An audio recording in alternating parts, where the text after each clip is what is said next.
Homeschooling really isn't that scary, but going in blind, that definitely is.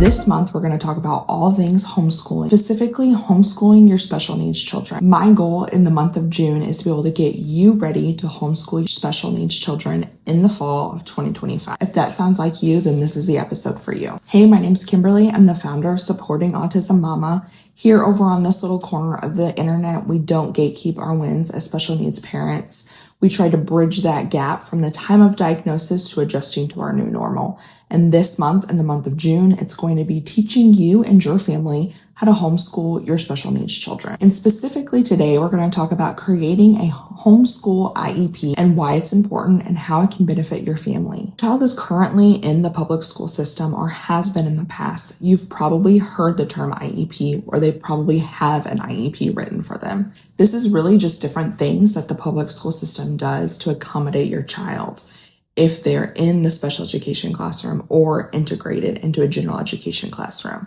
These are different accommodations that they have available to them so that they get the most well-rounded education they can get. This is something that's going to provide them an individualized look at their education and make sure that I am held accountable for the things that I offer them in our home. I never want us pulling our children out of school and homeschooling to be something that holds my children back. And so I always want to provide all the tools that they'd have in the public school system for them here at home. An IEP is really just an individualized structure plan for your child. It's something that's going to help you to assess your children's abilities and then some of the things that they do struggle with so that you can help to bridge the gap. It's also going to be able to bridge that gap through measurable goals. This is something that's going to help you and I keep accountable so that we know that we're giving our children the best education that they can have. Today, we're going to break up how to create our own IEP at home into 5 different steps. We're going to talk about how to create a student profile, how to document the present level of performance, how to create our own measurable goals for our children and their IEPs at home, document the different services and supports that they do have in your home, and then finally just be able to document the progress and the different ways that you're going to monitor that. I think after you establish all 5 of these steps, then you will have a very successful IEP in your home so your child 100% has an individualized education and you're set up for success in the fall of 2025. So the first thing we need to talk about when creating an IEP at home is just creating that student profile. A student profile is exactly what it sounds like. It's going to have your child's name, their age, their developmental level, if that is appropriate, and their grade level or whatever grade level they would be in. So for my son Maxwell, who is 7 years old, I would show his developmental level. He would be going into 1st grade in the public school system, but I wanted to be able to show his developmental level from his last evaluation so that there is proof or there is research to show why I am doing the tasks that I'm doing. Some of the tasks that he's doing is actually going to be more geared towards preschool learning because that's where he's at developmentally. That's where his last OT evaluation showed us. And if he meets those goals faster, then I'll establish a new IEP. But for right now, he's developmentally here, so I'm going to meet him here with his education. I'm not just going to educate him like he's in 1st grade because that's where he would be in the public school system. Actually, if he was in the public school system, that's not even what they would do. They would write this IEP and then adjust accordingly. So I'm going to make that possible in our home as well. And this is something that you can do in your home. When you're making your student profile, don't only go by their age and their grade level, but where are they at developmentally? Do they need to have different goals than their peers would have? One of the other really fun things that you can do in a student profile is be able to talk about their strengths. What things are they really good at, both academically and developmentally? What things are thriving in their life at this point? What things do they really like to do? Those are definitely things to include in their student profile so that you're able to look back and be able to assess that and reevaluate that at the end of the year. As well as their strengths, some of the things that you need to list are their weaknesses. Their weaknesses are going to be how we tailor those goals. So they're weak here. How are we going to make them strong? It's going to help us be able to create those goals for them later on. And again, when it comes to their weaknesses or their challenges, make sure to pick both developmental and academic. I would pick a few of each. Another thing that I would absolutely include in our student profile is their learning style. Are they visual learners? Are they auditory learners? Are they hands-on learners? We do the see one, feel one, hear one method. My oldest son is a very tactile learner. He likes to have things in his hands. when we are learning our alphabet, instead of just doing alphabet flashcards or looking through the alphabet in the book, we also had a chunk puzzle. The chunk puzzle, each puzzle was the form of one of the letters of the alphabet, right? So the chunk puzzle, if he picked it up, he could visually see what letter of the alphabet it was. He could feel it, and then he could hear it if we were singing a song or we were talking about the letters. And so I think it's very important to know what style of learner your child is and be able to establish that in their student profile. If you don't know, that's okay. Just watch your child over the next couple of weeks. They learn every day without us sitting down at the table. And so this is something that you can probably just assess over the next couple of weeks and see what type of learner they are. They're probably showing you signs, you just haven't sat down to look at it yet. And then the last thing, maybe one of the most important things that you need to add to their student profile, is some of their interest. What things motivate them? So my son, Maxwell, loves food. Food is a major motivator for him. So I would include that in his student profile so that when he has breaks or we're more struggling with something, maybe I can offer him food as a motivator. My son, Vince, has a very special interest in the weather and natural disasters. So that's something I try to incorporate into our schooling as much as we can, because that special interest is actually a motivator for him. I could have a worksheet laid out, and if I teach him that same thing but incorporate the weather or natural disasters, for whatever reason, it just clicks. It's like the wires connect and he's able to learn it so much better, and he enjoys it, which I love. I have a template on how to create your own IEP at home. And in this section, to create your student profile, we have a place for their name, their age and the developmental level, a place to document developmental and academic strengths and weaknesses or challenges, a place to document their learning style and what motivates them and their current interests. That way you have everything set up in one spot and you can go back and reference it whenever you need to. This is also going to be our reference guide when we go through the next few steps. So number 1, create our student profile. Number 2 is to be able to evaluate their present level of performance. And what this just means is, where are they at right now? Where are they at academically? Where are they at developmentally? You need to be able to assess that so that we can establish goals. There's 6 different areas that we are going to look at when we're assessing their level of performance currently. The first one is, of course, that academic performance. Where are they at academically? Are they at the grade level they would maybe be in school? Do we need to maybe go back a little bit and pick up some loose ends where we didn't before? And this can be as broad or as detailed as you want. You can put they're at a 3rd grade level for academic performance. Or you can go into specific details if it's something that you know about your child. Maybe they struggle with fractions, but they're really good with multiplication. You can go into each subject and make it as detailed as you want, or you can just go by grade level. Whatever works best for your brain, whatever works best for your field. This IEP is not a legal document. This IEP is really just something to help you guide your lessons for the school year this coming fall. Something else I think that's very important to put in any child's level of performance progress, but especially those with neurodiverse children, is our social and emotional skills. So are there different social areas that they could use some work on? When I take my children to the park, it just looks like we're going to the park. But one of the things that I assess, and I always count that as school, is what are they doing socially with the other kids on the playground?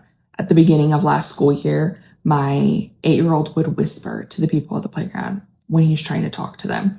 The kids would listen a couple of times and then they would just run off because they got tired of trying to communicate with him because they couldn't hear him. And so that's something that we worked on every time we went to the park. The last time that we went, he just went up to a kid and asked him a question and they started playing. And so I think that it's important to include those social and emotional goals into your school day, into your school year, because those are goals that, especially, it's harder for sometimes our children to be able to communicate with other people, to relate with other people. And so that's something that's definitely willing to be assessed. Definitely an accomplishment that is willing to be celebrated when those milestones are hit. And so I think that that's always something that I like to add in as a goal so that when I do meet it, I can do a little happy dance. We can have a little party, whatever we want to do. We met our goal in our IEP. So any social emotional skills that need to be assessed, this is where I would put them in this little performance review area. Another thing that sometimes our neurodiverse children struggle with is communication. So it's something I would absolutely include in the IEP part of our performance. Where are they at now? What devices maybe are they using? Are they using an AAC device or some other communication tool to communicate with? So that's something that, okay, we're using this now, or maybe we're not using this now, but in 3 months from now, we want to be using this to just communicate a little. One of our goals right now is to just carry the AAC device from one room to the other. It can be as simple or as complicated as you want it to be. It's just a way for you to track behavior in your home, for you to be able to track and make sure that you're meeting your goals. The next place that you need to track in performance is those ADLs. Are the kids brushing their teeth on their own? Are they brushing their hair on their own? Are they taking showers on their own? Are they potty trained? Are they doing their chores, etc., etc.? Those activities of daily living are something, again, that sometimes our neurodiverse kiddos struggle with. So if we're able to point out their strengths and their weaknesses in this area, we're able to set goals to help bridge that gap so that they're able to be as successful as they can be when they leave our home, when they get done with our homeschooling journey. It's as simple as making a visual schedule for their chore chart. Maybe they just don't know what to do in the morning. Maybe they're not doing any chores now, but all you have to do is make a visual schedule. Maybe you make that a goal, and then they're able to meet those milestones. They have a really hard time with baths, and all you need to do is switch out the scrubber you're using or switch to microfiber towels, and making those switches helps them to tolerate bath time. So assessing where they're at right now is going to help you to write goals. And by writing those goals, you're setting both you and your child accountable so that you can make changes in your home so that both of you can thrive. And of course, we always like to assess our motor skills. So our fine motor, our gross motor. Are they holding a pencil? Are they walking upstairs? Are they running? Are they playing catch? Are they riding a bike?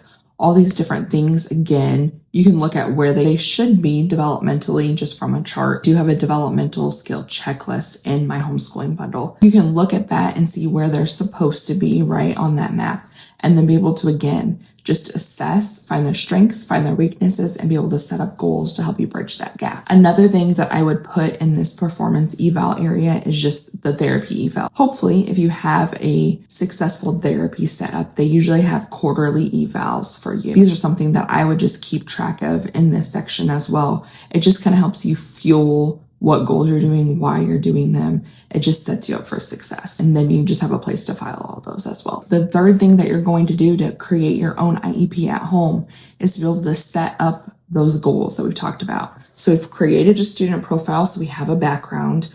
We've assessed our child now on their level of current performance in 6 different areas. So we know where they're at academically, socially, emotionally, with those ADLs, with those fine and gross motor, and with those communication skills. So we've assessed all those areas, and now it's time to make those goals. Goals need to not just be Vincent needs to communicate better. Our goals need to be SMART. That means specific, measurable, achievable, relevant, and then time-bound. So an example of a SMART goal for one of my children would be Maxwell. So let's talk about communication. In our household, we will assess quarterly. So for time specific, I'll say by the end of the next quarter, Maxwell will carry his AAC device from one room to another 75% of the time when it is presented to him, allowing verbal prompts from mom, dad, or any other caregiver. So this goal is specific. It tells us that Maxwell needs to carry AAC device from one room to the other. It is measurable. So if I said 80%, then that means 8 out of 10 times he would pick up his AAC device and carry it from the kitchen to the playroom or the kitchen to the schoolroom, wherever it may be. It's measurable.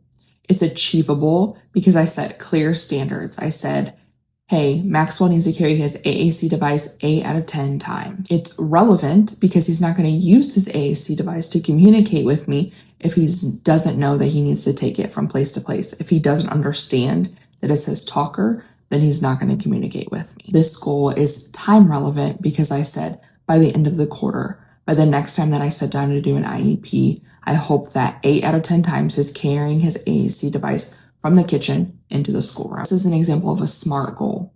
If I was going to come up with goals, I would probably pick 3 to 5 SMART goals for your child when you're setting up their IEP. You're going to have lots of goals through your homeschooling journey, but these goals that you put in your IEP, I want you to pick 3 to 5 things that are very important to their development, very important to their academic year. So these are some of the biggest goals that you want them to meet. Obviously, not being able to communicate with Maxwell is a severe hurdle for us right now. That is why that's one of our measurable but attainable goals. Is the first step is to carry the AAC device before he even uses it. Another section that will be added into the how to create your own IEP at home section is just different services and different things that you have set up for them at home. So do you have therapy that comes into the home? Do you go to a clinic where they have therapy?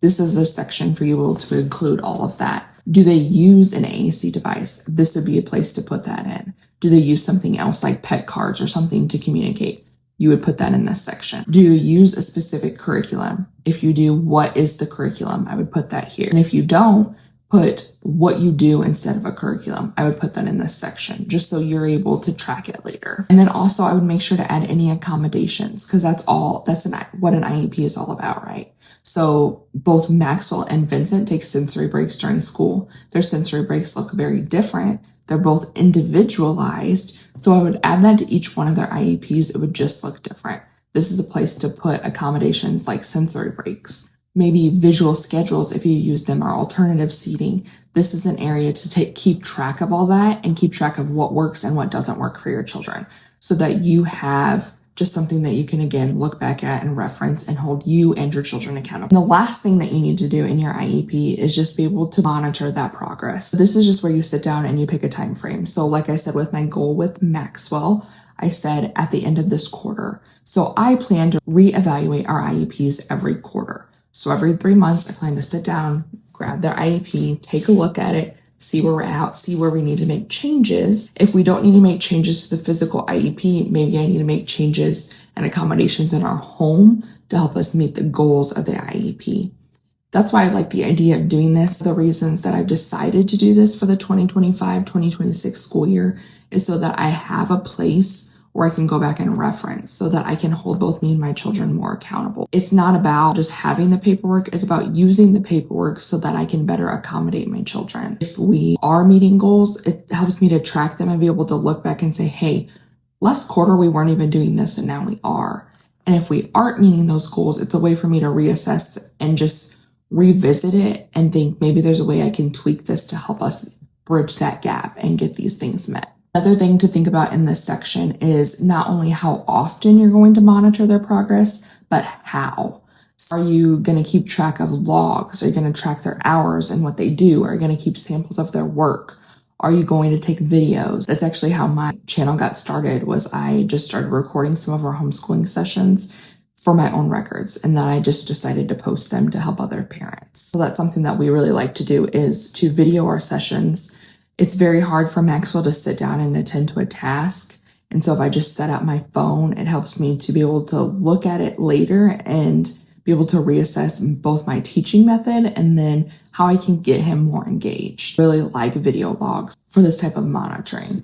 You can also just sit down at the end of the day, end of the week, and just make notes if you would like. Whatever's going to work best for your family. But you need to have a place where you can sit down and be able to reevaluate the IEP. And then you also need to sit down and have time where you track the progress of that IEP so that if you've made it this far, what I highly suggest is going to print off my how to create your own IEP at home checklist. If you take this checklist and then re-listen to this podcast, you will have your own IEP written for each one of your kids at the end of the episode. I think that an IEP is a great thing throughout your homeschooling journey because, again, it helps keep you and your children accountable, helps you to reassess as often as you need to make sure that you're meeting your goals. It also helps to give you faith and confidence in yourself when you do meet those goals and you reassess them at the end of the quarter, at the end of 6 months, at the end of the entire school year, whatever it may be. So in this episode, we created our student profile. We assessed our children and where they're at in their performance right now. We set 3 to 5 SMART goals for our children in their IEP. We talked about the different accommodations that we have in our home, maybe the different services of people that come into our home or we go to. And then we talked about how we're going to monitor our progress. If you or another family are planning on homeschooling their special needs children this fall, make sure to stay tuned to Supporting Autism Mama, both the podcast and all of our socials in the month of June. In the month of June, I am deep diving all things homeschooling because it's made such a big difference in my children's lives. If it's something you're even considering, please stay tuned this month while I talk about how to create an IEP, how to get started homeschooling. We even have an interview with a homeschooling consultant that works specifically with special needs family. We'll have several printable downloads, ebooks, and I even am putting together a course that's tailored to your children's specific special interest so that you have a curriculum you even want to use when you get started in the fall. We are doing all things homeschooling. So if it's something that you feel passionate about, it's something that you're having the itch towards, you just don't know if you have the right tools, I am going to create the right tools for you. If I haven't created that tool for you, send me a message, send me a DM. My DMs are always open. My email address is listed on both my YouTube channel and my Instagram. Please reach out so that we can help to bridge this gap. If you want to educate your children at home, you are more than capable, and we will get the tools to you. If you enjoyed this episode, if you enjoy this channel, please consider subscribing. Please consider giving this video a like. And as always, make sure to follow me over on Instagram at ASDMama1017, where we deep dive into each one of these topics in a short form video if that's more your speed, and you get a closer look into my day-to-day life. Thank you so much for being a part of this channel, and I can't wait to take you along on this homeschooling journey. Stay strong out there.